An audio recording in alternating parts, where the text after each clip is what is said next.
Hey Aries, how are you? Today is July 24th. I'm here to do your reading for the week. Hope you have been well. The sun is finally in Leo. We had a full moon in Aquarius last night, which we talked about last week. This week we have 3 planets shifting signs. So Mercury moves out of Cancer and into Leo. So that's one less in the water signs. And then Jupiter goes back into Aquarius out of Pisces. So another less out of the water signs. This may help us feel a little bit more invigorated, have a little more life in us. And then on Thursday, the 29th, Mars moves into Virgo.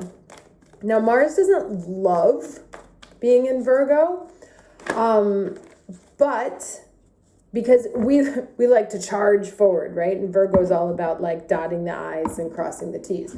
So this is the kind of energy when you finally see the dust bunnies under the couch when you're doing yoga, or you're talking to someone and you get distracted because you see that there's like lines on the paint in your room and you have to repaint the whole room.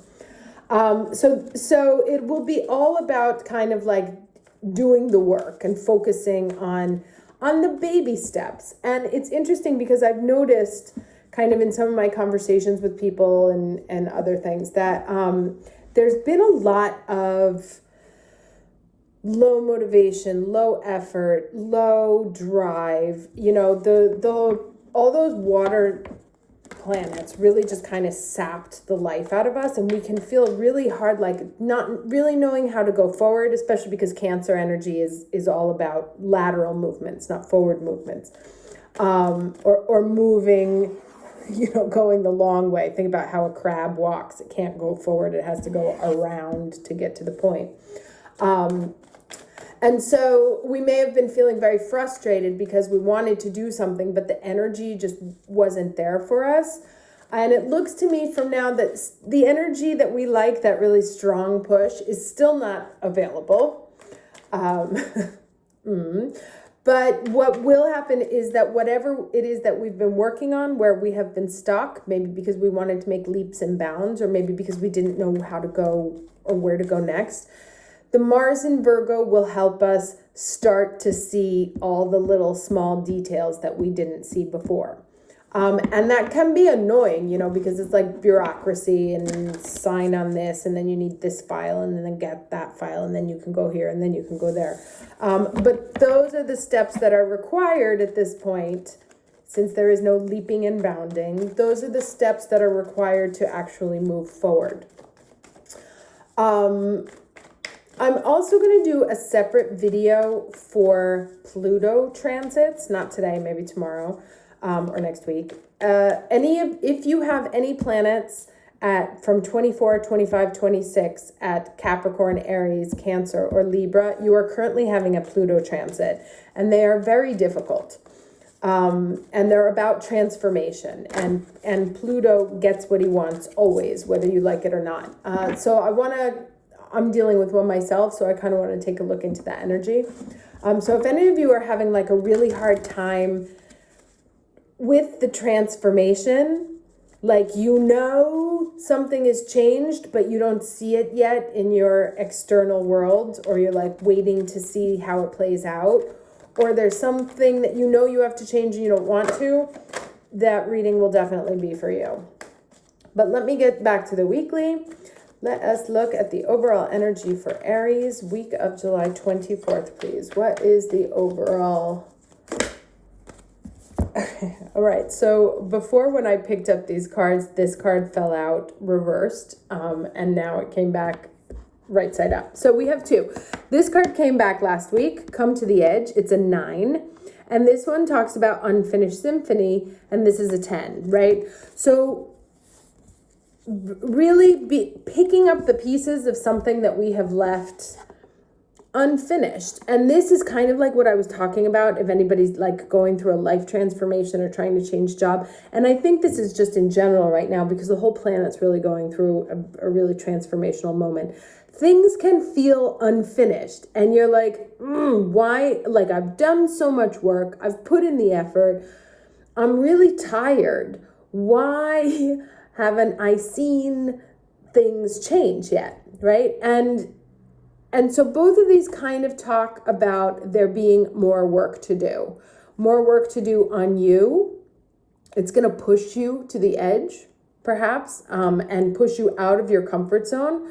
So there's more energy that's going to kind of push you to the edge until you can get to the point where you resume finishing what that is. And this was a message that actually came to me also from one of my energy healers, who was saying that now is really like a very big time of kind of waking people up internally. So it's like, I can't let you take those leaps and bounds forward because you're not done baking yet, right? There's still work to do. And that's kind of what this talks about. So I feel like many of us may find that we are actually still being pushed out of our comfort zones, out of our limits, almost taking us to the edge. I know I was feeling a little on edge myself, because I was like, I feel like I'm putting in enormous amounts of effort and seeing absolutely zero return. And the feedback was, then, stop pushing. But we may feel like out of sorts, like the universe is really just constantly trying to push us. And then once we kind of get to this point of no return, then we are able to sort of continue the path on whatever it is that we were working on. I don't know if that makes sense. Let me look at the challenge energy. Okay, yeah, so feeling blessed.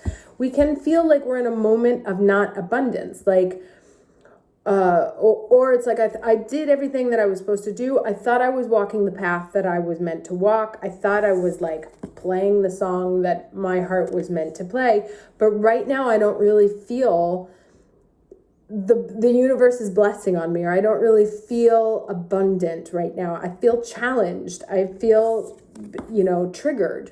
And that is very likely the case, again, because it's trying to push you in a different direction in order so that you come back to whatever it is that you were working on with fresh eyes. Because once you have fresh eyes, or even like a new energy, a new persona, when you look at them, and look at the details again, so it's that Mars in Virgo, when you look at the details of what you're working on again, with new eyes, with a different point of view, from a different emotional standpoint, you may look at them differently, right? And there may be changes in the choices that you've made in the past. Now let's get the lesson. Okay, there it is. Okay, and so this is, hang on, right? Go the distance, don't give up. Very interesting, because we have a 9, 10, and an 11 here. This is a 36, so it's a 9. This is a 10. And then here we have the 47, which is 11. So there is movement. It may not be the kind of movement that you are expecting to see, and you may have thought that like you would have seen more by now. You would have seen more confirmation of the progress that you've made. And what this says is don't give up, right? That there's still work to do on you in order to finish whatever it is that you're working on that needs to be done. And so don't give up, because it's, if you do, you'll be stuck kind of in the challenge of not feeling blessed. That it's all about kind of like going the distance right now. Now let's get some tarot cards behind here.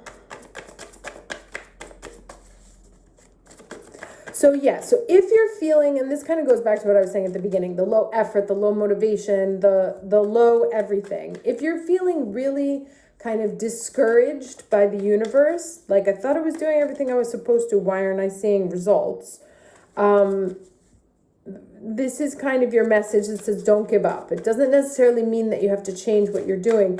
It just means that there's like an internal shift going on. And we also may need to wait, because obviously we are not the only people who participate in things. So we may be waking up to certain planetary energies before other people. And so you have to kind of wait until everybody's on the same page before you can move forward, right? If your audience isn't ready to hear what you have to say, then it's going to fall on deaf ears. So perhaps there's also like a waiting game going on right now in the sky where we're waking up the rest of the planet, right? I literally was going to say that, and that's what came up. So yes, so there's kind of like, if you feel paused, if you feel blocked,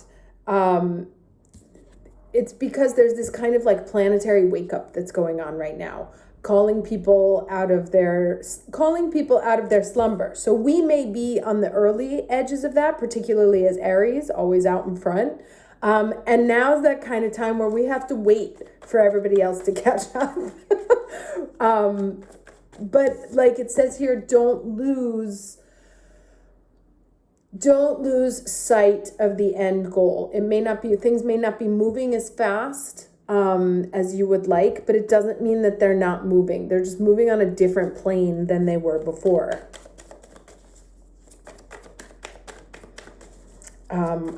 I love this. I love that wake-up call falling exactly at that moment. All right, so can I get 2 more cards, please, for Aries?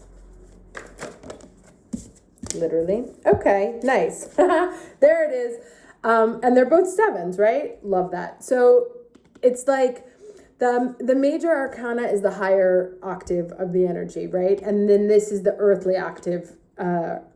Yes, this is the earthly version, the lower octave of that energy. So to us, it feels like we're waiting and nothing's growing. But on the astral plane, on the energetic plane, on the higher planes, actually it's in preparation for getting ready to move forward, right? You don't just charge into battle. You got to be prepared. You got to make sure that, your things are set. And this is also very interesting because, this is the Cancer card and this is an earth. This like always kind of reminds me of Virgo energy.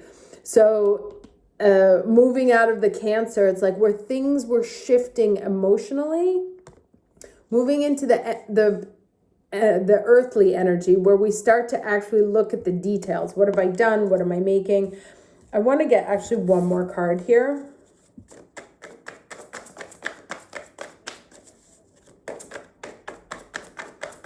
Can I get one more card, please, for Aries?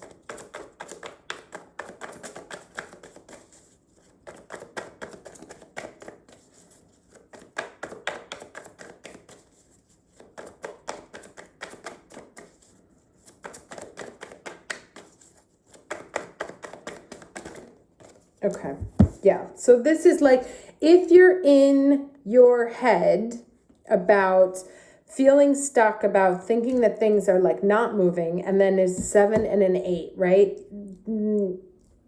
It's like it's different kind of movement. You wouldn't think that this is progression, right? To go from here to here, and yet it moves from a 7 to an 8. So it's like movement.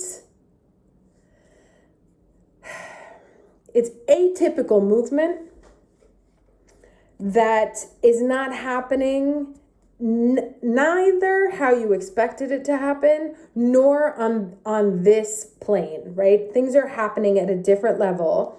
And this may be making us very anxious and impatient. And Aries impatient, never. About like, why? But because this can't move forward until everybody else is on board. So we're kind of like in a holding pattern right now, especially the woke people, especially the woke Aries who are always out in front of everyone else.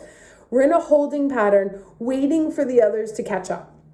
And so while we're in this holding pattern, waiting for the others to catch up, don't give up. Just know that like you can't move at this speed right now. Go back and look at the details. Use that Mars and Virgo energy to really solidify your plans. Like, I've gone back, like I made leaps and bounds on one side, but then I have all these like little stupid, I call them stupid, but they're necessary documents that I need in terms of like a consumer persona, a buyer's journey, like all these like documents that one would normally do at the beginning. And typical Aries, I just kind of like jumped over them. And so now I've been working on going back and making sure that I have all the like the cornerstones, the things that I need that maybe I skipped over. So it's time for us to use this moment while we're waiting for the rest of the planet to sort of transform their energy and be ready to move forward here. Use the Mars and Virgo energy, not to get into your head, which can also be a Mars and Virgo thing, like just starting to worry about everything and getting anxiety about everything and feeling like, what's this going to be? When's it going to grow? Blah, blah, blah. Go back and make sure that you've done all the due diligence. And this frequently comes up. This comes up at least once a year, the due diligence reading, where it says, go back, use this Mars and Virgo energy to dot the I's, to cross the T's, to, look under the couches and the beds for things that you may have missed. Take this as an opportunity. Know that very little is going to be rushing forward right now. Probably not until the fall. So take this time, instead of worrying about not feeling as abundant as you thought you should, take this time to really go back and like tire kick everything that you've been working on. All right, let me get some more advice here.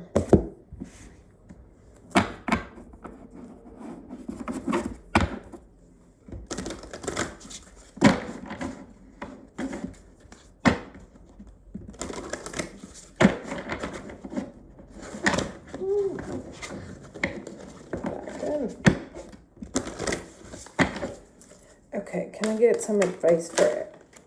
All right. Okay, interesting, this one. So this is a 10 here, 19. It says Ascended Master, Serapis Bay, and Clear Calcite. And the message is karmic grace. Now let's read what this has to say. The word grace should give us a clue. If you're like me and have not been handling this period elegantly, hopefully this blessing will help us. Anyway, it says, we bring you the blessing of karmic grace. There are many ways to learn and grow. Some ways are joyful and some more challenging. Sometimes a challenge can be best resolved through profound struggle, that come to the edge, that forces you to transform in such a way that you can never go back to what has been. The struggle might have been deeply painful for the mind, body, and emotions, and yet what is gained from that experience is a multiplicity of blessings: personal power, freedom, insight, self-respect, and wisdom. These qualities then help you live a better life where that past pain need not be repeated. Blessings can at other times be gained through joyful experience. Sometimes the struggle is what will bring you the greatest spiritual process. Sometimes a more joyful path will be how you grow best. The universe loves you with such passion that you shall never be denied what you most need and what shall help you fulfill your divine destiny. That's interesting because usually it says like, sometimes you need this and sometimes you need that. This is the time of this. And they were just like, no, I'm gonna leave the options open. But so let me read on here because I think this is interesting. It says, the struggles we encounter in life can be challenging enough without adding unnecessary guilt, shame, or judgment into the mix, right? And that's that judging of ourselves. I should be further. I should have gained more clients. I should have said this. I should have done that. And that makes it worse, right? So there are times when the path of life becomes easier, more flowing, effortless, and shining with radiant grace. And in those moments, we feel as though we are doing something right, and the universe is affirming and validating us. Everything just falls into place, and we feel blessed. And this is really powerful because this is exactly like what I've been sort of dealing with myself, is like, if I were doing the right thing, wouldn't things be flowing like they usually do? without considering that, sometimes there are other dynamics that are going. It doesn't mean that you're necessarily doing something wrong because the doors aren't flinging open. It's that there's a different energetic process that's going on right now. More of that transformation. And like I said, waking up not only us, but everyone else. So we're kind of like waiting for the other signs to get on board. So we can all work together kind of to create this symphony. So it said, what can be more difficult to accept is that there is grace in the struggle too. The divine, in its infinite love for you, will empower you to fulfill your innate potential. For some, that may be a gentler journey of progress, less challenging to the body, mind, and soul. And that may be some of you who are not dealing with Pluto. It may be entirely appropriate for a particular soul to be in a lifetime focused on tranquility and feeling supported rather than being thrown crown chakra first into the upheaval that typically accompanies intense spiritual transformation. There may be times in your life, even if you are one of the souls here to experience the challenge that All right, hold on. This is like the longest sentence I've ever seen. There may be times in your life, even if you are one of the souls here to experience the challenge that frequently accompanies accelerated spiritual growth, where your path is gentler, brighter, more effortless. When this happens, it is what will serve you best. Even the most intense paths that include experiences of trauma or abuse, perhaps especially those paths, will need times of lightness and joy. Your life path will unfold in whatever way will most benefit your soul growth. What you need to remember is not to judge yourself or think that you are doing something wrong when life gets difficult. It's actually a sign that you're going through an accelerated phase of spiritual growth, and the blessings that come from it will be what you need and want the most. There is a temptation to judge oneself in the struggles of life, to wonder, why am I not getting this? Why am I in pain? What am I doing wrong? This must be karma. And then guilt, shame, and judgment make the situation even more difficult. Don't do this to yourself or to others. When there is struggle, there is opportunity for breakthrough to be grasped by the soul. The opportunity can come to you through this method of growth. You'll have other times that are more joyful too, so no need to worry. Some souls choose to have lifetimes where much struggle characterizes the earlier phase of their life, preparing them for great work, and a much lighter and more joyful experience in the second half of their life. If you've been puzzled by an experience in your life, a difficulty, or even perhaps an effortlessness, and you are trying to make sense of it, relax. Accept that karmic grace bestows upon you the best way to grow and manifest your divinity in every moment. You don't have to understand it, but to accept it and trust it, excuse me, you need to believe that you are truly loved by the universe. Okay, so you could be feeling like one of two things. You may be in the group that's like, God, things are so easy for me. What's going on? This is so weird. Then that's where you're supposed to be and enjoy it. If you're in the other group, group B, the fun group, not just kidding, the struggle, the obstacles that you are currently encountering, the low motivation, the feeling like you're putting in lots of work for little return on investment, you're not seeing it. Understand that there are actually other dynamics at play that don't necessarily have to do with you. Part of it is also completing your internal transformation. The other part is there is a general planetary energy that's going on right now that we need to slow down for a second so that the people at the back can catch up. And that's one of the other things that's kind of happening now. But it does very, very clearly say, do not give up. Whatever it is, that you've invested your time on, that you thought you should have been more further along, don't give up on that. It's not done. It's just taking a parenthesis to do more work on you in a spiritual level and also align other people to the same energy. Because sometimes we can get so far out ahead of people that you can talk to other people and they're like, what in the hell is this person talking about? It doesn't always pay to be so far ahead of everyone. So we kind of need, especially for those of us who are light workers and who work with the public, if others aren't in an energetic place to receive what you're giving, it's even more frustrating for you. So this time of sort of block, of slow down, not rushing forward the way we would normally expect things to go after having followed what we thought were our divine instructions. That's also so that other people can wake up to be able to perceive whatever it is that we're putting out there. Okay, hope this was helpful for you. Wishing you a very happy week, and I will talk to you soon. Take care.